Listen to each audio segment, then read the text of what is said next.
I'm sitting in a 2012 Dodge Avenger. We are going to clear the keys, program the keys, and pull the pin. So let's get started. The alarm's on right now, but the horn's off. You can see that the blinkers are flashing right here. That's due to the alarm. So we go to Avenger, pin extraction, 12. It's can 2. Read the pin, 8682. Back out. Key programming.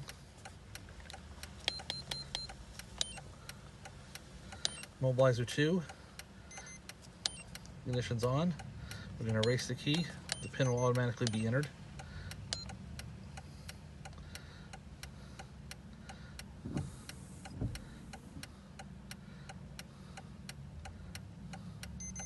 Alright, key's erased. We're going to program this key. There's our programming tone. The hazards have stopped, so the alarm is off. One key programmed. Take the key out. That's it. We're done.